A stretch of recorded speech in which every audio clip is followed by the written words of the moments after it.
হরে Krishna. Mayapur Nitai Gour kitchen থেকে সবাইকে স্বাগতম। আপনারা কেমন আছেন? আশা করি ভগবানের কৃপায় ভালোই আছেন।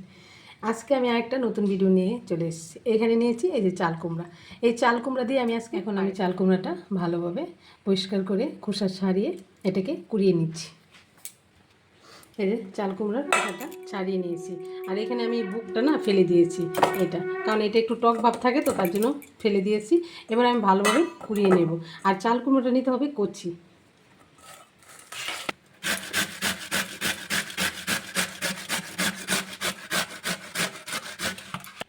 এই যে চাল কুমড়োটা কুড়ানো হয়ে গেছে।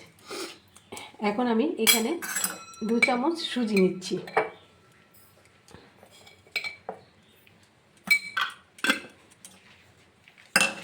আমি এখানে একটা ফ্রাই প্যান বসিয়ে দিয়েছি। এর মধ্যে ওই যে সুজিটা নিয়েছি 2 চামচ, সুজিটা একটু শুকনো খোলায় ভেজে নিচ্ছি।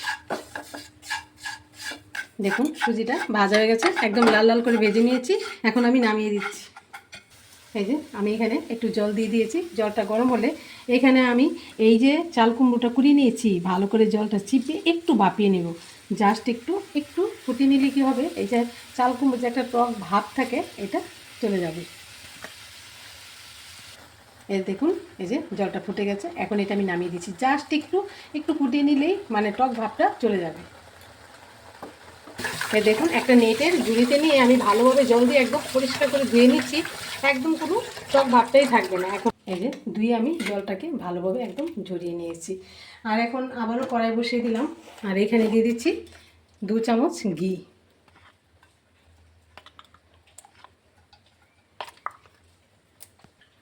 এই যে ঘিয়ের মধ্যে আমি চাল কুমড়ো দিয়ে দিচ্ছি। এবার ভালোভাবে এটাকে ভেজে নিচ্ছি।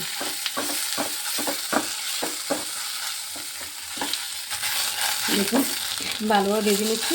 আর এই চাল কুমড়োটাকে খুব সুন্দর করে ভেজে নিতে হবে। একদম লাল লাল করে ভেজে নিলে কী হবে, আরও সুন্দর পায়েসটা খুব ভালো লাগবে।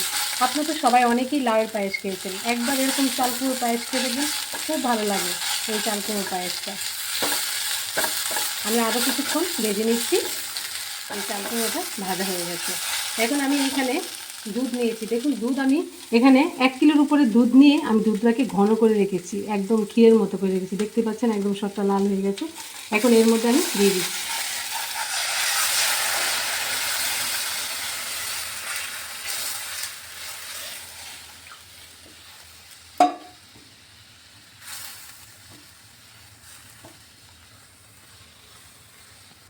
এখানে নিয়েছি কাজু কিশমিশ, দিয়ে দিচ্ছি। ভালোভাবে ফুটিয়ে নিচ্ছি।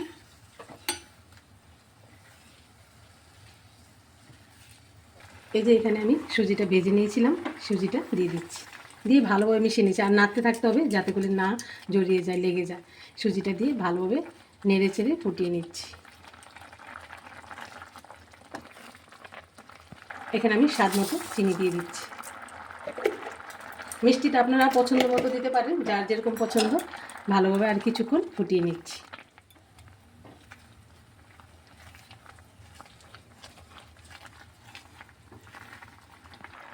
এখানে আমি নিয়েছি কনডেন্স মিল্ক।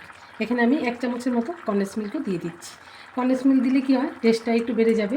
এই জন্য মিষ্টিটা বুঝে দিতে হবে, কারণ এটাও তো মিষ্টি, তাহলে মিষ্টিটা বেশি হয়ে যাবে। এই জন্য চিনির পরিমাণটা বুঝে দিতে হবে।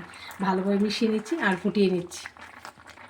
এখানে আমি 2টো এলাচ চিনি দিয়ে একটু গুঁড়ো করে নিয়েছি, এলাচ গুঁড়োটাও দিয়ে দিচ্ছি।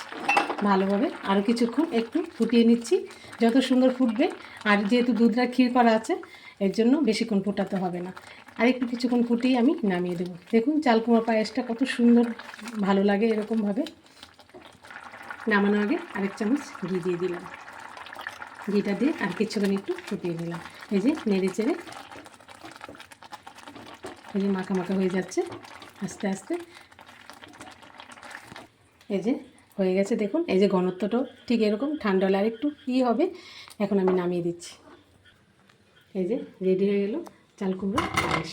এরকমভাবে আপনারা একদিন বানিয়ে ভগবানকে ভোগ লাগিয়ে প্রসাদ পেয়ে দেখবেন কেমন লাগে। আজকের মতো ভিডিও এখানেই শেষ। সবাই ভালো থাকবেন, সুস্থ থাকবেন। আবার দেখা হচ্ছে পরের ভিডিওতে। হরে কৃষ্ণ।